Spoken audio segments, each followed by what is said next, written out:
Jesus estava passando por uns campos de trigo em dia de sábado. Seus discípulos começaram a arrancar espigas enquanto caminhavam. Então os fariseus disseram a Jesus: olha, por que eles fazem em dia de sábado o que não é permitido? Jesus lhes disse: por acaso nunca lestes o que Davi e seus companheiros fizeram quando passaram necessidade e tiveram fome? Como ele entrou na casa de Deus, no tempo em que Abiatar era sumo sacerdote, comeu os pães oferecidos a Deus e os deu também aos seus companheiros. No entanto, só aos sacerdotes é permitido comer esses pães. E acrescentou: o sábado foi feito para o homem e não o homem para o sábado. Portanto, o Filho do Homem é Senhor também do sábado. Jesus entrou de novo na sinagoga. Havia ali um homem com a mão seca. Alguns o observaram para ver se haveria de curar em dia de sábado, para poderem acusá-lo. Jesus disse ao homem da mão seca: levanta-te e fica aqui no meio. E perguntou-lhes: é permitido no sábado fazer o bem ou fazer o mal? Salvar uma vida ou deixá-la morrer? Mas eles nada disseram. Jesus então olhou ao seu redor, cheio de ira e tristeza, porque eram duros de coração, e disse ao homem: estende a mão. Ele a estendeu e a mão ficou curada. Ao saírem, os fariseus com os partidários de Herodes imediatamente tramaram contra Jesus a maneira como haveriam de matá-lo. Palavra da salvação. Glória a vós, Senhor.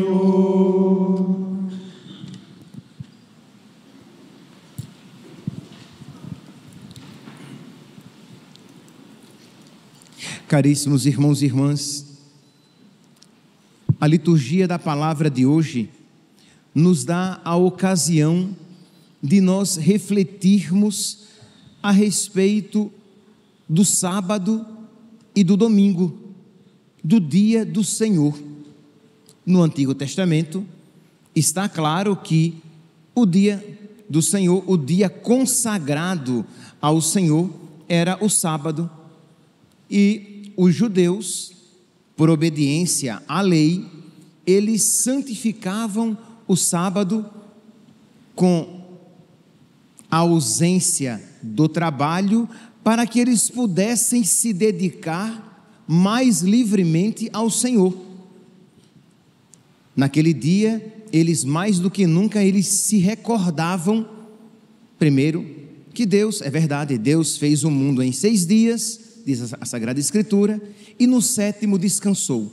Então eles descansavam, eles faziam a abstenção do trabalho, mas lembremos-nos, a abstenção do trabalho, a finalidade do não trabalhar era o dedicar-se a Deus, era o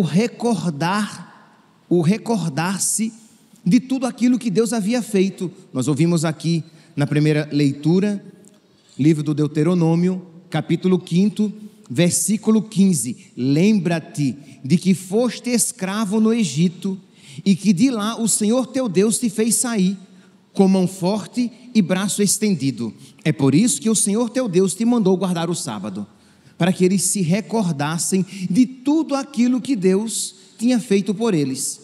Só que eles se apegaram ao sábado de uma maneira formalista, de uma maneira mesquinha, isto é, apenas se ativeram ao aspecto do não trabalhar, do não fazer serviço. Então eles tinham legislações, mínimas legislações, dizendo quantos passos deveriam dar, porque se dessem passos além daqueles determinados por aquela legislação, eles estavam quebrando aquele preceito, aquele mandamento, estavam desobedecendo a Deus. Mas repito, eles tinham se esquecido do significado do sábado. Pois bem, no Novo Testamento, a antiga aliança dá lugar à nova aliança, ao mistério pascal. O sábado dá lugar ao domingo. E nós então somos chamados a santificar o domingo como? Primeiramente, por meio da participação do santo sacrifício de nosso Senhor, nós santificamos o domingo celebrando a Páscoa de Cristo. Cristo ressuscitou, Cristo venceu a morte, Cristo nos alcançou a salvação, Cristo nos concedeu promessas para a vida eterna. Então, neste dia, mais do que nunca, nós incitamos, nós atiçamos, nós acendemos a nossa esperança pelas realidades eternas. O domingo para o cristão não é simplesmente o dia em que nós não fazemos trabalho, em que nós diminuímos o trabalho, de maneira nenhuma. O domingo é o dia do Senhor em que nós somos chamados a nos unir mais a Ele, em que nós meditamos mais profundamente a sua palavra, em que nós alimentamos o nosso espírito com a sua palavra e com seu corpo, sangue, alma e divindade. O domingo não pode, meus santos, ser vivido simplesmente como um dia para os meus caprichos. Isto é, eu me esqueço do sentido religioso e aí eu vou viver o domingo apenas para relaxar, descansar, dormir, assistir coisas e me esqueço do Senhor. Percebe que o domingo não é apenas, sim, é o principal, é o centro, é o coração, a Santa Missa, mas não é apenas o dia da Santa Missa, mas é o dia em que eu separo dos outros dias, é o dia em que eu distingo dos outros dias, porque é o dia em que eu vivo mais profunda e plenamente o seu sentido religioso. Então é o dia em que eu vou rezar mais, é o dia em que eu vou me voltar mais para Deus. Repito, não pode ser simplesmente o dia da Santa Missa. Eu sei que infelizmente para muitos isto já é o ápice, isto é, há tanta gente que simplesmente não vai à missa ao domingo, que você, por ir à missa aos domingos, já acha que isso é tudo. Mas esta é apenas uma parte, a parte mais importante, sim, sem dúvidas, mas é apenas uma parte da santificação deste dia, em que eu sou chamado a me unir mais a nosso Senhor. Então que cada um aqui se analise, que cada um aqui comece a pensar como tem vivido o seu domingo, e se nós iremos entrar mais profundamente quando começarmos a analisar o Evangelho, e se você tem vivido este dia na caridade, porque a prática das boas obras, ela não apenas é lícita aos domingos, como ela é necessária. Você pode ver que Jesus, ele é criticado e vai ser perseguido, por quê? Porque no dia de sábado, no dia do Senhor para o judeu, Jesus, ele praticava boas obras, ele curava, e isso fez com que os judeus quisessem matá-lo. Mas se isso era válido para o sábado, muito mais para o domingo. Então é o dia em que nós vivemos, em que nós somos chamados a ter atos mais generosos, a praticar com mais generosidade as boas obras. Podemos, neste dia, visitar os doentes, podemos, nesse dia, reservar um tempo principal para rezar pela conversão dos pecadores, para rezar pelas almas do purgatório, para ajudar os pobres, para procurar, para visitar famílias que sabemos que estão passando por dificuldades, para dar bons conselhos, para visitar os pais e fazer-lhes companhia, quando percebemos que de alguma maneira eles vivem sozinhos, porque é o dia em que nós vivemos mais profundamente a caridade, em que nós nos unimos a Deus. Percebe que é uma visão totalmente diferente daquela que o mundo tem do domingo como um dia de relaxar. Se vocês morassem no Nordeste, veriam como isso é forte. O domingo é o dia de ir à praia. Quer dizer, o domingo vira um dia simplesmente de lazer. Ora, eu pergunto, tendo apenas e principalmente este aspecto, em que é que ele se diferencia de um domingo vivido por cristãos e de um domingo vivido por pagãos? Se o domingo se restringe no dia em que eu durmo mais, no dia em que eu faço algum passeio, no dia em que eu vou à praia, no dia que eu fico deitado no sofá assistindo televisão. O domingo é o dia do Senhor. E repito, não é apenas o dia da Santa Missa. Está claro, a Santa Missa é o ápice, é o coração, é o centro, é a base deste dia. Mas é o dia em que eu reservo mais generosamente para a minha união com Deus e para a minha prática da caridade. E aqui, meus irmãos, que fique claro, para nós cristãos, o dia do Senhor é o domingo. O sábado cedeu o lugar para o domingo. Mas aí vocês podem dizer, mas padre, mas Jesus, no evangelho de hoje até, e São Paulo, eles iam à sinagoga em dia de sábado. Sim, eles iam à sinagoga em dia de sábado, mas não porque eles fossem adventistas. Eles iam à sinagoga em dia de sábado porque eles iam pregar a palavra, a boa nova, o evangelho, para aqueles que lá se reuniam em dia de sábado. Então aquele era o dia propício para que eles encontrassem uma grande quantidade de irmãos, de judeus, para pregar-lhes a boa nova, para ganhar os seus corações para Cristo. Era por isso que eles iam em dia de sábado à sinagoga, mas não porque São Paulo observasse o sábado. São Paulo, como um bom cristão, um bom católico, ele observava o domingo. E por que os cristãos observam o domingo? Porque enquanto o sábado lembrava para o judeu o dia da sua libertação do Egito, o domingo lembra a nós o dia da nossa libertação do pecado.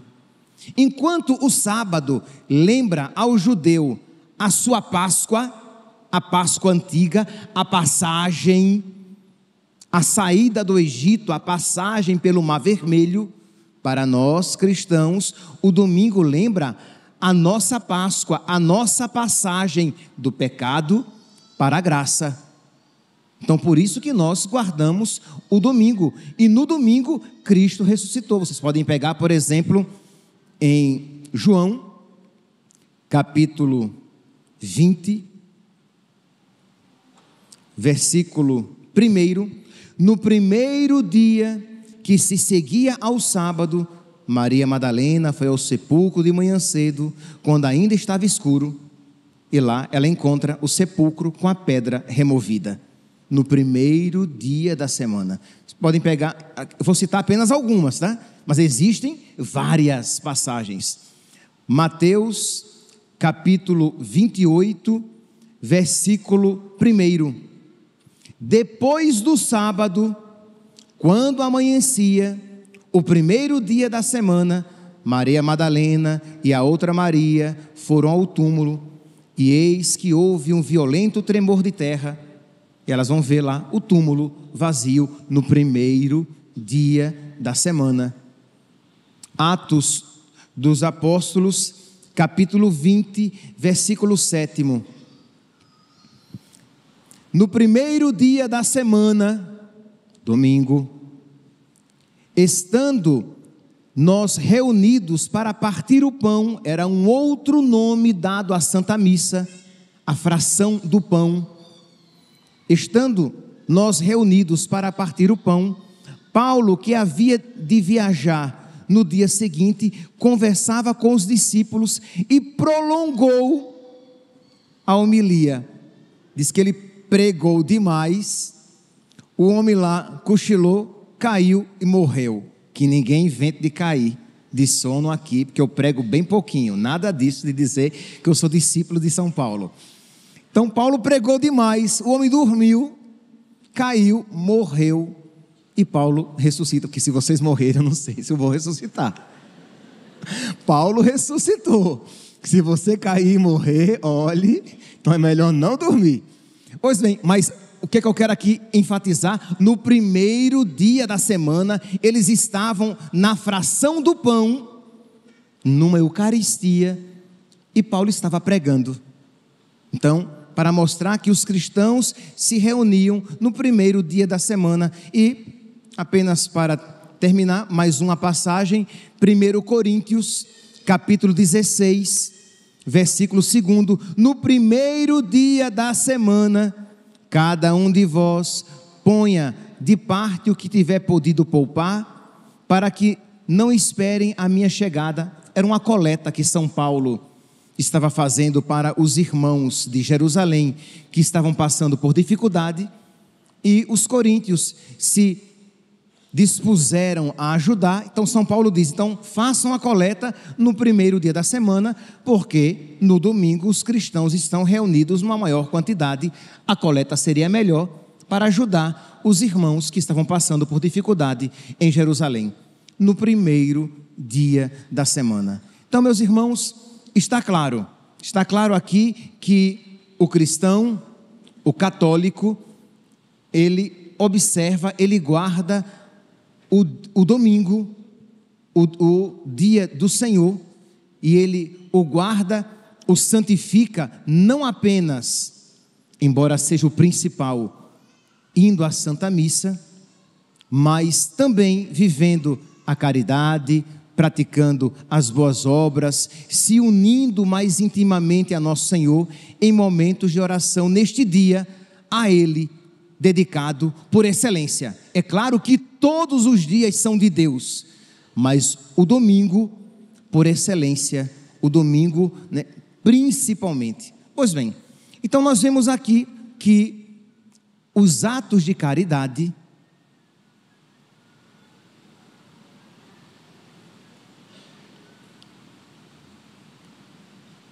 ninguém está assobiando dentro da igreja não, né?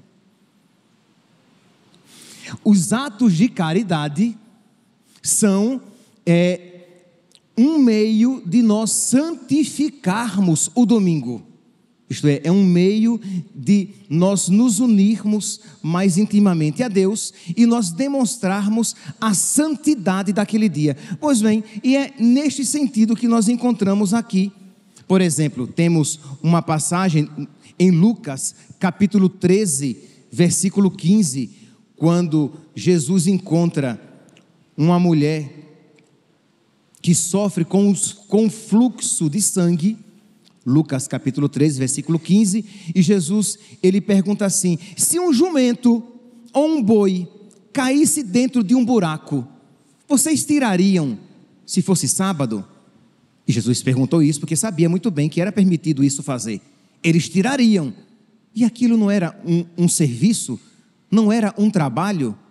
Pois bem, por que é que eu não vou curar esta mulher amarrada por Satanás há tanto tempo? Versículo 15: hipócritas, disse-lhes, não desamarra cada um de vós no sábado o seu boi ou seu jumento da manjedoura para levar a beber? Esta filha de Abraão, que Satanás paralisava há 18 anos, não devia ser livre desta prisão? Então era uma caridade para com aquela mulher desamarrá-la da mesma maneira que você desamarra o boi ou o jumento para levá-lo para dar água. Então, se é permitido fazer uma caridade para com um animal, muito mais é permitido fazer a caridade para com o ser humano. Mas Jesus entra na sinagoga e está todo mundo olhando para ele para ver se ele vai curar aquele homem de mão paralisada. Porque se ele fizesse isso, ele iria realizar um trabalho, e se ele realizasse um trabalho em dia de sábado, ele deveria ser condenado. Então voltemos aqui, Marcos, capítulo 2, versículo 23. Versículo 28. Portanto, o Filho do Homem é Senhor também do sábado. Jesus entrou de novo na sinagoga. Havia ali um homem com a mão seca. Alguns o observavam para ver se haveria de curar em dia de sábado, para quererem acusá-lo. E aqui, meus irmãos, eu gostaria de enfatizar uns aspectos deste homem que vai receber a cura em dia de sábado. Jesus, ele não vai descumprir, ele não vai violar o sábado, muito pelo contrário, ele vai fazer um ato de caridade.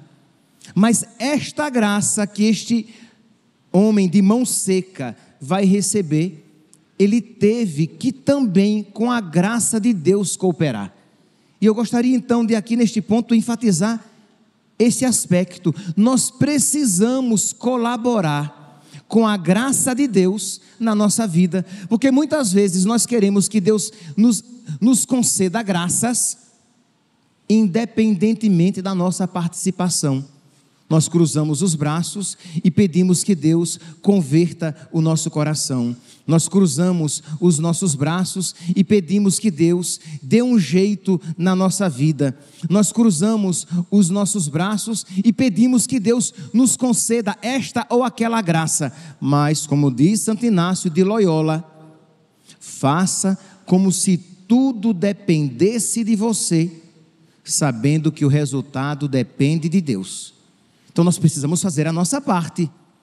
Aquele homem de mão seca estava ali. Ele tinha ouvido que Jesus Cristo era um profeta poderoso em palavras e obras.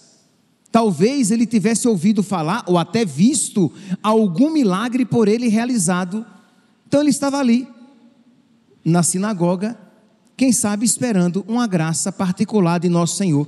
Diz que nosso Senhor entra, viu aquele homem de mão seca e disse: levanta-te e fica aqui no meio.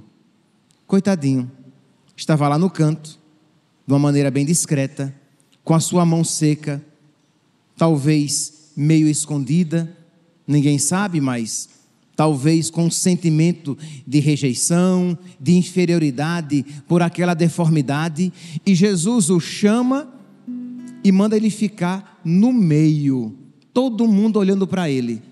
E o que é que Jesus faz? Jesus agora se volta para os fariseus e começa a discutir com eles. Esqueceu o homem lá no meio.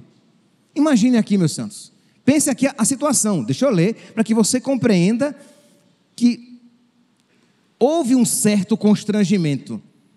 Havia ali um homem com mão seca, alguns o observaram para ver se haveria de curar em dia de sábado, para poderem acusá-lo. Jesus disse ao homem da mão seca: levanta-te e fica aqui no meio. E perguntou para os outros, se esqueceu dele, voltou-se agora para os outros: é permitido no sábado fazer o bem ou fazer o mal? E diz que ninguém respondeu nada.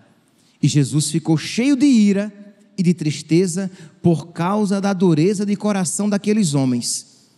Isto é, e estava ali o homem de mão seca no meio, Jesus discutindo com os outros, e nós podemos imaginar o que passava no coração daquele homem, talvez até a vontade de sair de fininho e sumir dali, mas ele permaneceu, ele foi obediente ao mandato de nosso Senhor. Ele sabia, se ele estava naquela sinagoga, ele sabia que não era permitido realizar trabalho, pelo menos na concepção da época de então, trabalho nenhum em dia de sábado, e ele estava no olho do furacão, mas ele permanece obediente à palavra de nosso Senhor, ele ficou ali no meio. Jesus então, depois de discutir com os fariseus, novamente a respeito daquele tema, estava lá o aleijado, de mão seca, com a mão posta. Jesus disse: estende a mão. Meus irmãos, eu queria que vocês tentassem entrar no coração desse homem. Uma pessoa que tem um defeito, ela não o mostra com facilidade.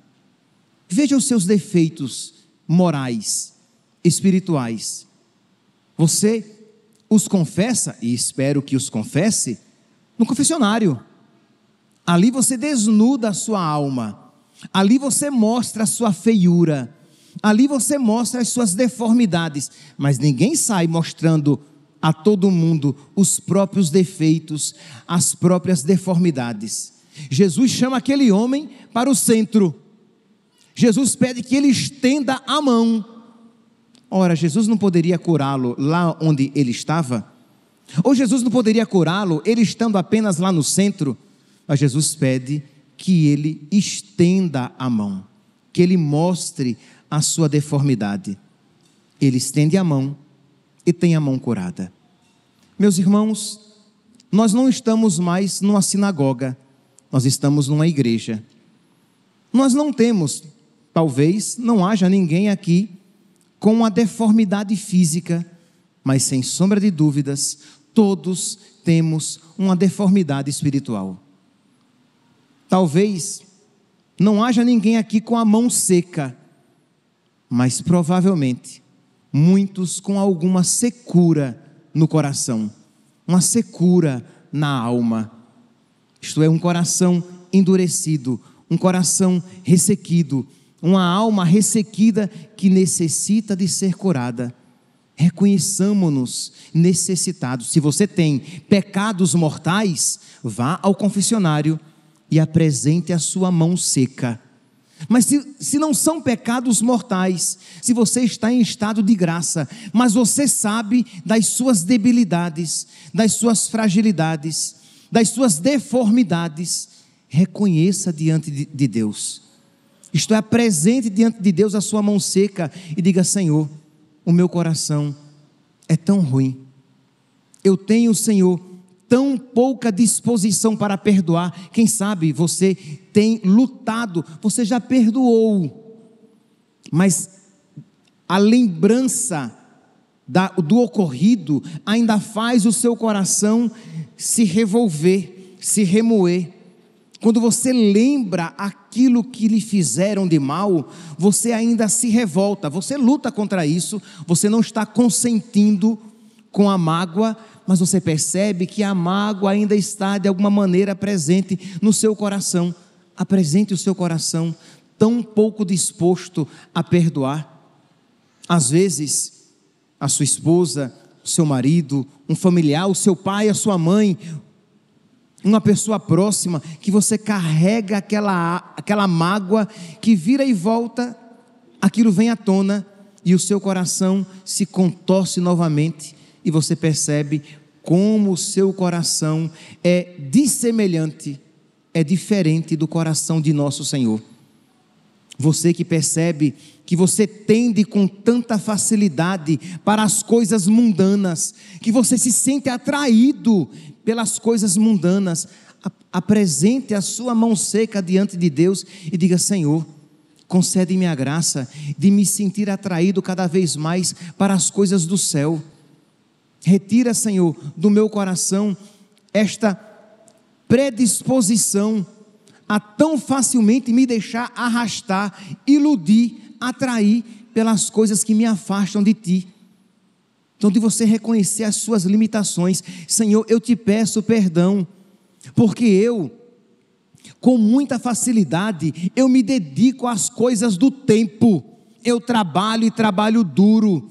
Eu sou dedicado, eu sou dedicada, mas para as coisas do céu, eu não sou tão dedicado assim. Eu mal guardo o domingo, vou à missa, depois eu mergulho nas minhas tarefas de novo do dia a dia e me esqueço de Ti. E não é justo. Não é justo que nós nos esqueçamos nunca de Deus, principalmente no dia a Ele reservado. Isto é, se já é muito triste uma alma que se esquece de Deus na segunda, terça, quarta, quinta, sexta e sábado, infinitamente mais triste a alma que se esquece de Deus no dia de Deus, no dia do Senhor. Dia esse, repito, que São Justino já dizia lá no início do século II, né? São Justino nasceu mais ou menos no ano 100. Dizia: no dia do sol, Era assim que os pagãos chamavam o domingo. No dia do sol, nós nos reunimos, nós dos campos e das cidades, nos reunimos todos para celebrar a Eucaristia, a fração do pão. Então imagine, meus santos, você então que percebe que mal você observa o domingo, mas logo depois você dele se esquece. Então peça a Deus: meu Deus, dá-me um coração que viva na tua presença, dá-me um coração que não se esqueça dos seus favores, que eu não me esqueça de tantas graças que o Senhor já me concedeu. O domingo é um dia para isso, mas não apenas o domingo, para que eu me recorde como Deus é bom. Deus me deu o dom da vida, Deus criou todas as coisas, Deus tem um lugar na casa do Pai reservado para mim, Deus morreu para a minha salvação, e o seu sacrifício se faz presente no santo sacrifício do altar, e Ele me alimenta com o seu corpo, sangue, alma e divindade, e tantas outras graças que o Senhor concede. E se você por acaso tem dificuldade até de se recordar dos benefícios de nosso Senhor, peça a Ele a graça da gratidão. Senhor, dá-me um coração grato, dá-me um coração agradecido, para que eu possa ver tantas graças que o Senhor me concede, mas porque eu tenho um coração tão duro, eu me esqueço com tanta facilidade e fico só remoendo e reclamando por aquilo que eu não tenho, por aquilo que eu queria que o Senhor me desse. Então é um dia, meus santos, que nós precisamos nos encontrar mais intimamente com Ele e apresentar aquilo que em nós está seco para que Ele cure, porque se o Senhor misericordiosamente curou o homem de mão seca no sábado, muito mais Ele quer curar os nossos corações no dia a Ele reservado. Que nós então hoje, meus santos, façamos um pequeno momento de silêncio. Eu vou terminar a homilia e fazer um pequeno momento em que você é convidado a se colocar diante de Deus e apresentar aquilo que você sabe que está seco, aquilo que você sabe que está deformado, aquilo que você sabe que precisa de ser mudado, que você apresente a Deus e suplique a sua misericórdia. Louvado seja nosso Senhor Jesus Cristo, para sempre seja louvado.